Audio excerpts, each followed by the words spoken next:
آج دونوں کا لڑنے کا موڈ نہیں تھا۔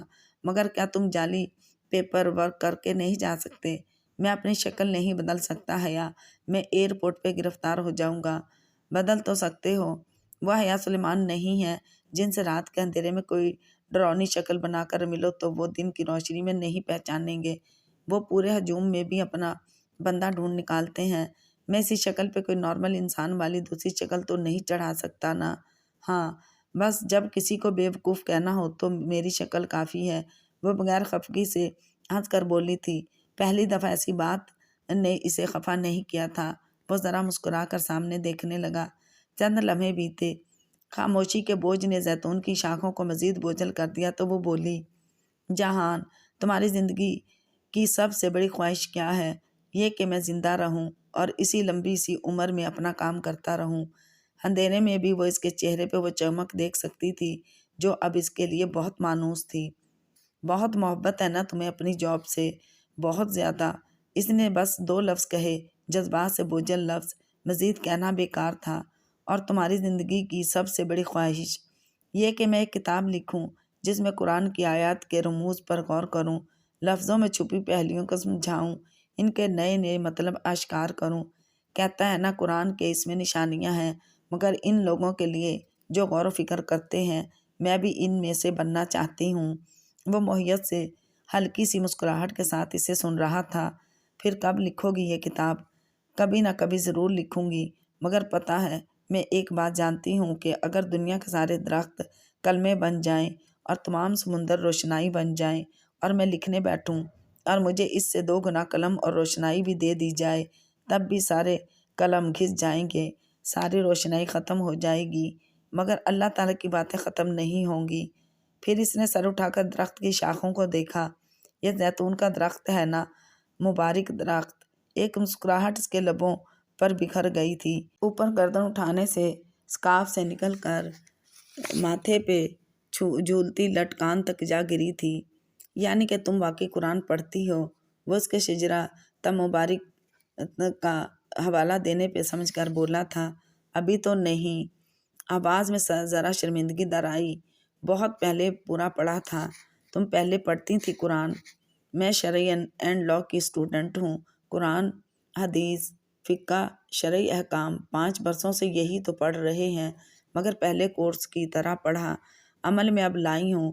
وہ وقت گئے جب شرعی اینڈ لاء میں صرف مذہبی رجحان والی لڑکیاں داخلہ لیا کرتی تھیں۔ اب تو شرعی کی آدھی لڑکیاں وہی ہوتی ہیں جیسی پہلے میں تھی۔ اور اب؟ اس نے اس روانی سے پوچھا تھا۔ اب تو میں بس کل پاکستان جا کر ہی اپنا ٹائم ٹیبل سیٹ کرتی ہوں قرآن پڑھنے کا۔ وہ جیسے خود سے وعدہ کر رہی تھی۔ جہان نے اسے دیکھتے ہوئے دھیرے سے نفی میں سر ہلایا۔ حیا، قرآن کبھی بھی کل نہیں پڑھا جاتا، قرآن آج پڑھا جاتا ہے، اسی دن اسی وقت، کیونکہ کل کبھی نہیں آیا کرتا۔ اوکے، پھر میں آج سے پڑھوں گی۔ اس نے فوراً بات مان لی۔ اور اگر کوئی اور ہوم ورک ہے تو وہ بھی دے دو، جیسے تم میری بہت مانتی ہو۔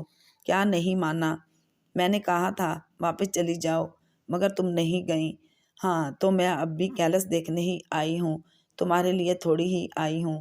اس نے ناک سکوڑی۔ زیتون کی خوشبو کچی پکی رسیلی سی خوشبو پر سو چھا رہی تھی، جیسے اس نے کپاتوکیا مقبرے پہ خوبانی نہیں کھائی تھی۔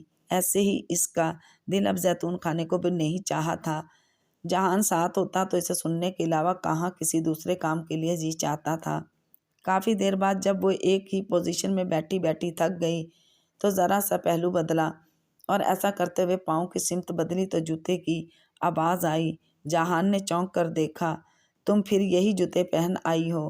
اس نے اب نوٹ کیا تھا یا پہلے سے جانتا تھا، وہ فیصلہ نہ کر سکی۔ ہاں، کیوں کہ مجھے پتا ہے تمہیں یہ کتنے پسند ہیں۔ بالکل، ذرا 1 منٹ اتارنا۔ کیوں؟ بس 1 منٹ نا۔ حیا نے ذرا تذبذب سے جھک کر جوتوں کے اسٹریپس کھولے اور پاؤں ان سے نکالے۔ جہان نے ایک جوتا اٹھا کر الٹ پلٹ کیا۔ اچھا ہے، مگر اتنا نہیں کہ ساتھ نبھا سکے۔ ساتھ ہی اس نے جوتے کے دونوں کناروں کو پکڑ کر جھٹکا دیا۔ چٹک کی آواز کے ساتھ جوتا درمیان سے ٹوٹا۔ جہان، نہیں! وہ بامشکل اپنی حواس باختہ چیخ روک پائی۔ جہان نے پرواہ کیے بغیر دوسرے کو بھی فوراً سے اٹھا کر اسی طرح توڑا۔ جوتے کی لکڑی ٹوٹ چکی تھی، مگر چمڑے کے باعث دونوں ٹوٹے حصے ایک دوسرے سے نتھی تھے۔ جہان نے ایک ایک کر کے دونوں کو دور اچھالا، وہ اندھیرے میں گم ہو گئے۔ حیا شاکڈ اسے دیکھ رہی تھی۔ کیوں کیا تم نے ایسا؟ اس نے جواباً بے نیازی سے شانے اچکائے۔ دل چاہ رہا تھا، اب میں گھر کیسے جاؤں گی؟ کیا تم مجھے اپنے جوتے دو گے؟ میں بالکل بھی اپنے جوتے نہیں دوں گا۔ اور جو یہ یہاں اتنے پتھر، اتنے کانٹے اور جھاڑیاں ہیں، میں ان پہ کیسے ننگے پاؤں چل کر جاؤں گی؟ وہ خفگی سے بولی تھی۔ یہ جو تم نے اپنے پرس میں نیلے پلاسٹک بیگ میں گلابی رنگ کے کنوینس شوز رکھے ہیں نا، تم یہ پہن کر واپس چلی جانا۔ اور حیا ایک دم چھپ کر ہنس دی۔ وہ ایک دفعہ پکڑی گئی تھی، سوچا تھا اس کو خوب چڑھا کر واپسی پہ کنوینس شوز پہن لے گی، مگر وہ جہان ہی کیا جو بلا اجازت کسی کا بیگ نہ چیک کرے۔ میں دیکھنا چاہتی تھی کہ اگر میرا جوتا ٹوٹا تو تم مجھے جوتا دیتے ہو یا نہیں، اور تمہیں یقین تھا کہ میں نہیں دوں گا، اسی لیے تم دوسرا جوڑا اٹھا لائی۔ ہاں، تمہارا کیا بھروسہ، اسی لیے پلان بی میں نے تیار رکھا تھا، مگر یہ طے ہے کہ میں تمہیں نہیں آزما سکتی، اور تم بھلے مجھے کتنا ہی کیوں نہ آزماؤ۔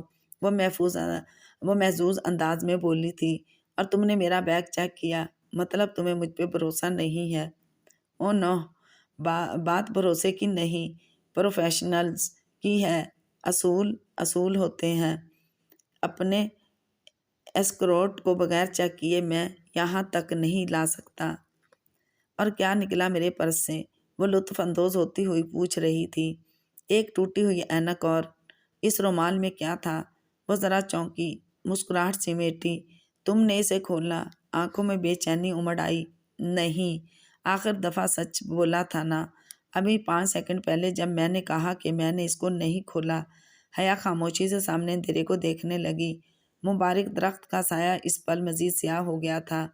میں نے بس آخری تفاصیل چنا، سوچا تھا کہ عائشہ کی طرح کا سفید موتی نکلے گا یا پھر مرے ہوئے جانور کے سوا کچھ نہ ہوگا، مگر ان دونوں میں سے کچھ نہیں ہوا۔ پھر کیا نکلا؟ حیا نے ذرا مضطرب انداز سے نفی میں سر ہلایا۔ وہ کچھ اچھا نہیں ہے، قابل فخر نہیں۔ دکھاؤ۔ حیا نے بنا احتجاج کے پرس کھولا۔ اندر سے وہ طے شدہ رومال اور ٹوٹی ہوئی اینک ایک ساتھ نکالی۔ ایک ہاتھ میں اینک پکڑے، دوسرے کی ہتھیلی میں وہ رومال تھاما۔ پھر ہتھیلی جہان کے سامنے کر کے کھولی تو رومال کی پوٹلی کھل کر آبشار کی طرح ہاتھ کے ارد گرد گر گئی۔ اب ہتھیلی پہ کاغذ کی طرح رکھے سفید رومال کے وسط میں کچھ رکھا نظر آ رہا تھا۔ جہان نے گردن ذرا آگے کر کے دیکھا اور مسکرایا۔ اور تم کہہ رہی تھی کہ یہ اچھا نہیں ہے؟ حیا نے رومال کی سمت دیکھا جس کے عین وسط میں ایک موتی چمک رہا تھا، سیاہ رنگ کا موتی۔ عائشہ کے موتی سفید نکلتے ہیں۔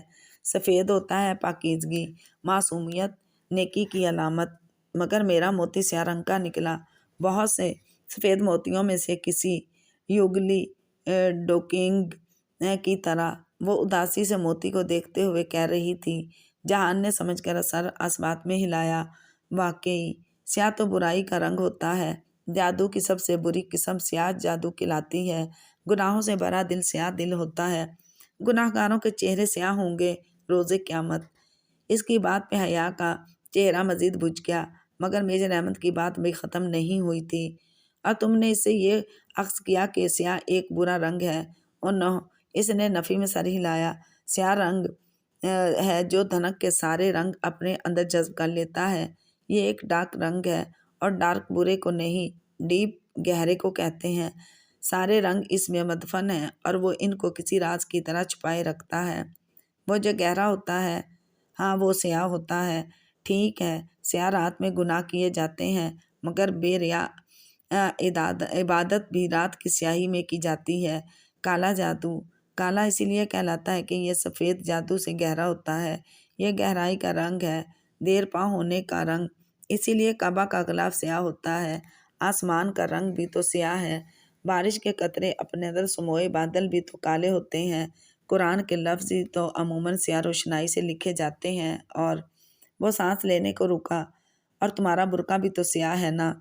اس کے تنے ہوئے اعصاب ڈھیلے پڑ گئے، چہرے پہ ایک سکون سا آ ٹھہرا۔ اسے جیسے میجر احمد پھر سے مل گیا تھا۔ اس نے مٹھی بند کر دی۔ رومال ہاتھ کے کناروں سے جھلکنے لگا تھا۔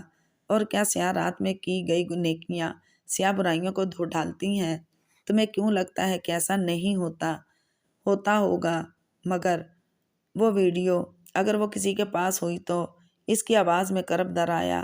جہان نے بہت غور سے اس کا چہرہ دیکھا۔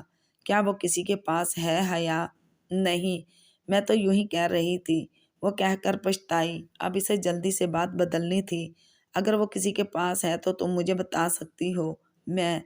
تمہیں مجھ سے محبت کب ہوئی تھی جہان؟ جب میں نے ریسٹورنٹ میں گلدان توڑ کر پھینکا تھا، یا جب میں نے تمہارے اوپر جنجر بریڈ کا ٹکڑا پھینکا تھا؟ تیزی سے بات پلٹنے کی کوشش میں وہ بنا سوچے سمجھے بولی تھی۔ وہ جو روانی سے کچھ کہہ رہا تھا، اس کے لب ٹھہرے، آنکھوں میں ذرا سی بے یقینی اتری، مگر پھر وہ اسی روانی سے بولا، جب تم نے میرے اوپر ٹھنڈا سلش پھینکا تھا۔ وہ سانس روکے انہی ٹھہری ہوئی پتلیوں سے اسے دیکھے گئی۔ چند لمحے سرحدی لکیر کے گرد سب کچھ رک گیا، اور پھر وہ دونوں ہنس دیے۔ دیکھ لو، مجھے بھی آتا ہے لوگوں سے جواب نکلوانا۔ اللہ ان لوگوں پہ رحم کرے۔ وہ گردن پیچھے پھینک کے ہنستی جا رہی تھی، سخت گرمی میں جیسے کیلس پہ باہر اتر آئی تھی۔ جب ہنسی رکی تو اس نے مسکراہٹ بامشکل دبائی جہان کو دیکھا۔ کیا تمہیں یاد ہے کہ پہلی دفعہ زندگی میں تم نے کیک کب کھایا تھا؟ یا پہلی دفعہ تم کب روئے تھے؟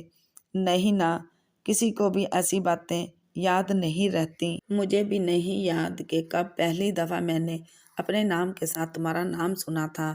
وہ دور پھیلے مکئی کے تاریک کھیتوں کو دیکھتے ہوئے کہہ رہی تھی۔ یاد ہے تو بس اتنا کہ تمہارا ذکر میرے ساتھ ہمیشہ سے تھا، جیسے میرا سایہ میرے ساتھ ہے، یا جیسے میری روح۔ اور تمہیں مجھ سے محبت کب ہوئی تھی؟ حیا نے محظوظ نگاہوں سے اسے دیکھا۔ میں نے تو نہیں کہا کہ مجھے تم سے محبت ہے۔ اوکے، میں نے یقین کر لیا، وہ بھی جہان تھا، مگر اتنی آسانی سے تو وہ نہیں کہنے والی تھی۔ وہ جو ونڈ چائم میں نے تمہیں گفٹ کیا تھا، ابھی گھر رکھا ہے، تم پاکستان آؤ گے تو تمہیں دوں گی۔ مگر تم نے اس پہ لکھا حضرت عمر کا قول پڑھا تھا، وہ شخص جو صرف اس لیے اپنی بیوی کو چھوڑنا چاہتا تھا کہ وہ اس سے محبت نہیں کرتا تھا، مگر گھر بنانے کے لیے محبت ضروری نہیں ہوتی جہان۔ محبت تو بعد میں بھی ہو جاتی ہے، وفادار اور قدردانی زیادہ اہم ہوتی ہے۔